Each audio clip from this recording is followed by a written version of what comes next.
You're listening to American Nightmare Radio, a late-night broadcast dedicated to unsettling stories, unexplained events, and places where something feels unfinished. If you're listening alone, keep the volume low. If you're driving, keep your eyes on the road. And if it's late where you are, you may want to leave a light on, because some stories are easier to hear than they are to forget.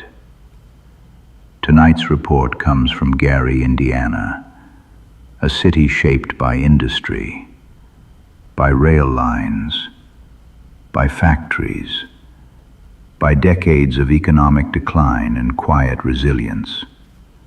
A place where neighborhoods sit beside abandoned buildings, where empty lots exist next to family homes, where the past and present overlap in uncomfortable ways. Somewhere on one of those ordinary streets stood a house, 2 stories, light-colored siding, a narrow porch, a small patch of grass in front. Nothing about it looked dangerous. Nothing about it warned people away. And yet, for a period of time, that house became one of the most talked about homes in America. It became known as the Demon House. What follows is not an investigation. It is not a verdict. It is not a promise of answers.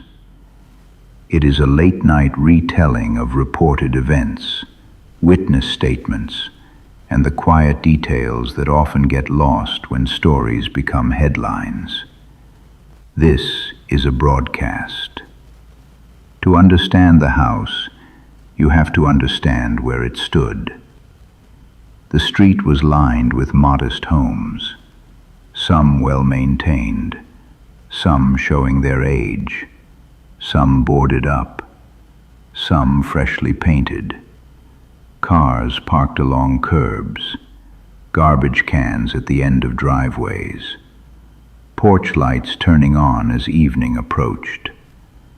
During the day, it felt normal. People walked dogs, neighbors talked across fences, children rode bicycles. But at night, the area grew quiet. Streetlights hummed softly. Wind moved through empty lots, and distant traffic echoed faintly from nearby highways.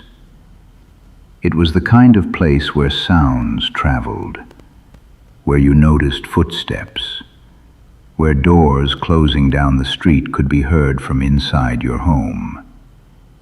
It was in this setting that the house blended in perfectly. No one paid attention to it, until they had a reason to. The family who moved into the house had no special expectations. They weren't searching for anything unusual. They weren't chasing rumors. They were looking for a place to live. A grandmother, her adult daughter, and several children. They unpacked boxes. They arranged furniture. They tried to make the space comfortable. The first nights passed quietly. Then small things began happening. A door left open in the evening would be closed by morning. A cabinet would be slightly ajar. Footsteps would be heard in empty rooms. At first, they ignored it. Most people would. Houses make noise. Structures shift, pipes knock. There was no reason to be alarmed. Not yet. Over time, the atmosphere inside the house began to change. Family members described feeling uncomfortable without knowing why. Rooms felt colder than expected. Air felt heavy. Some areas were avoided instinctively. No one could explain it. They just knew. At night, Sleep became difficult. People woke up suddenly, sometimes from dreams, sometimes for no clear reason at all. There was a feeling that something was wrong, but nothing concrete to point to. That uncertainty made it worse. The basement became central to the story, accessed by a narrow staircase near the back of the house. Steep steps, low ceiling, dim lighting. People later said that standing at the top of those stairs felt different, like stepping into another environment, as if the air changed halfway down. The temperature dropped. The sounds from upstairs faded. Voices became distant. Some described it as walking into silence. Not quiet, silence. The kind that presses against your ears. Some family members refused to go down. Others forced themselves to, and regretted it. Those who entered the basement often reported similar sensations: pressure in the chest, dizziness, a sense of being watched, shadows that seemed deeper than they should be, corners that felt occupied, even when empty. The longer someone stayed, the worse it became. Some felt panic rising without cause. Others felt exhausted after only minutes. Several people said they could never fully relax down there. It was as if their bodies were warning them, without explanation. As weeks passed, attention shifted to the children. Their behavior changed. Some became aggressive, others withdrew. Sleep patterns shifted. Nightmares increased. Some refused to sleep alone. Others refused to sleep at all. At times, family members reported hearing voices that didn't sound like the children's usual tone. Lower, flatter, unfamiliar. At other times, children would stare at walls, at ceilings, at empty corners, for long periods, unresponsive. Doctors were consulted. Stress was discussed. Trauma was considered. But none of it explained everything. By this point, fear had settled into daily life. Every noise became suspicious. Every shadow was examined. Every silence felt threatening. Family members argued. Sleep deprivation worsened. Tension grew.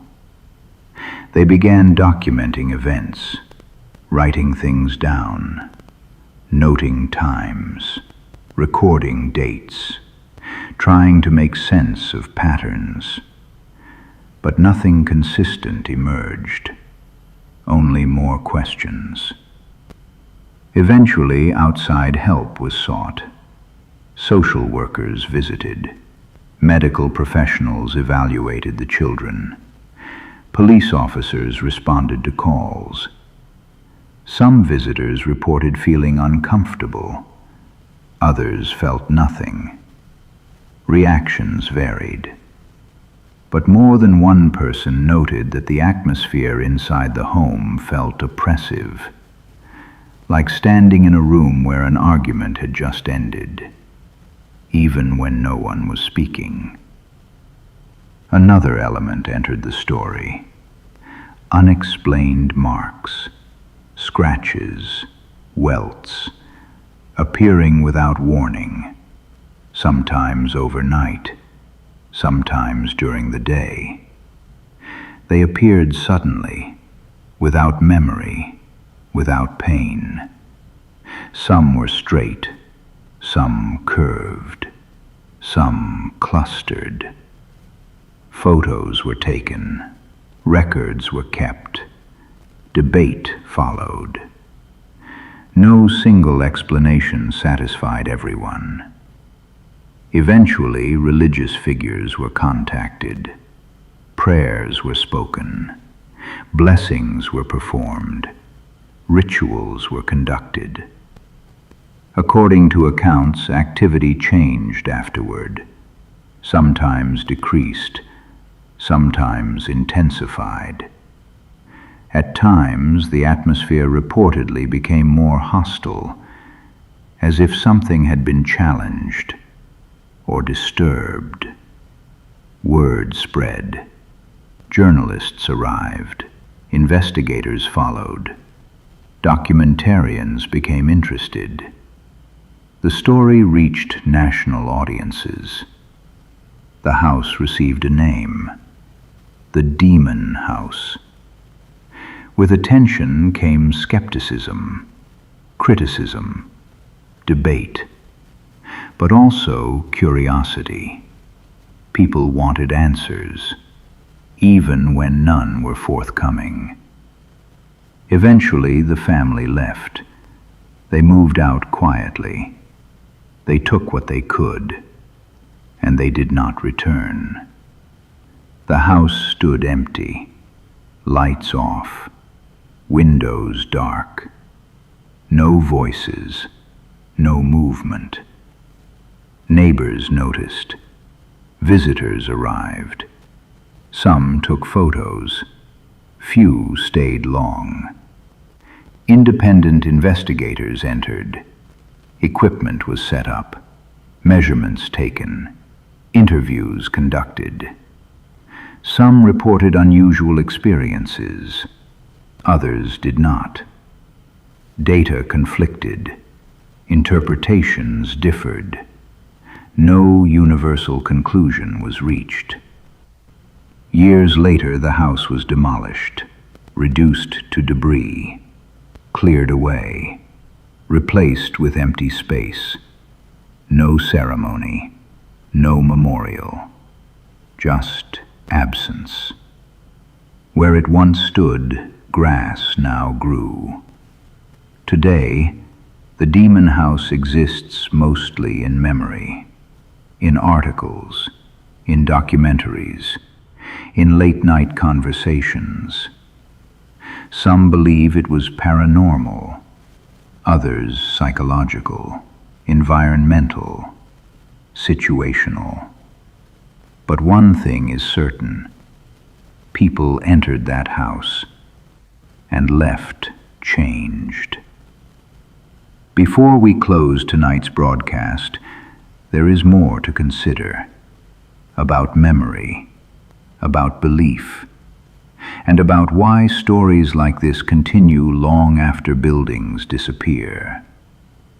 When places like the Demon House disappear, something strange happens. The physical structure is gone. The walls are gone. The floors are gone. The rooms are gone. But the story remains. In some ways, it becomes stronger, because once the location is removed, there is nothing left to contradict the memory. No doorway to check, no basement to revisit, no window to look through. Only accounts, only recordings, only recollections. And memory is not a fixed thing.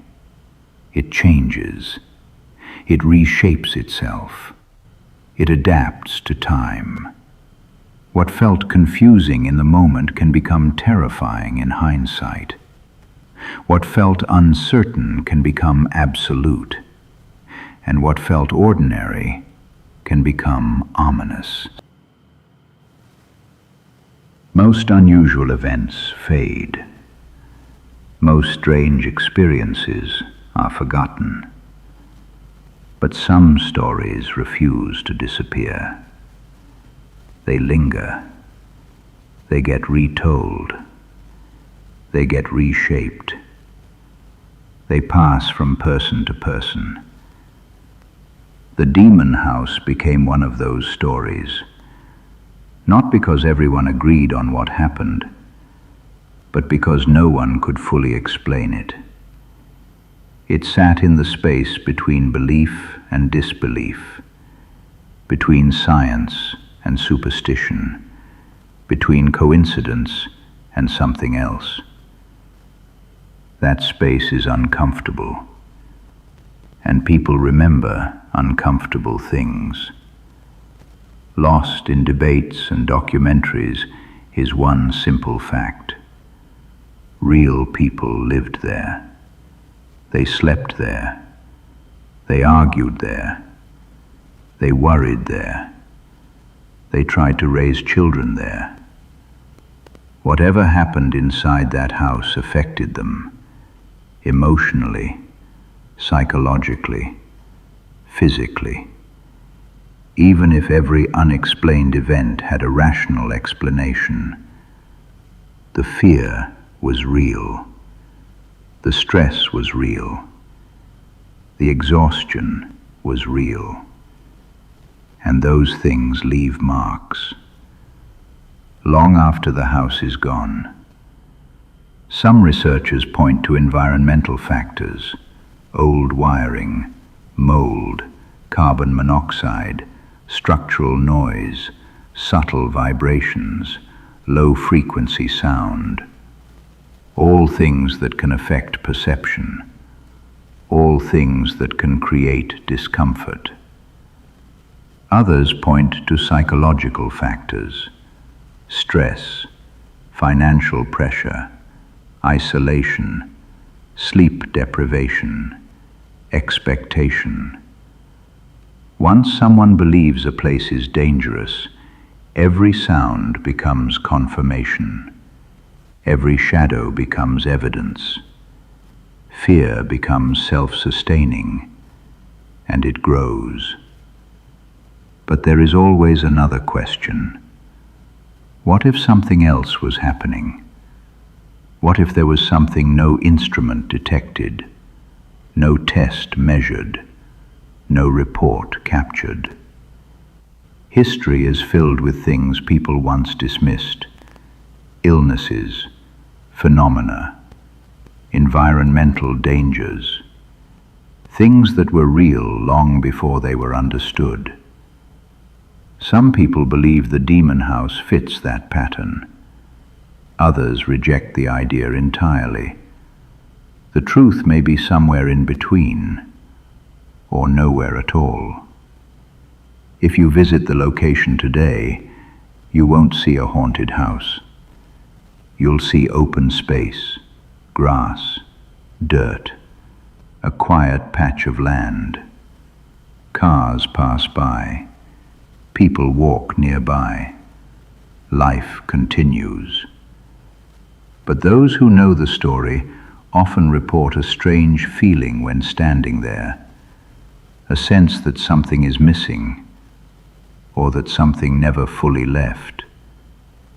It's impossible to measure, impossible to prove, but it's often mentioned.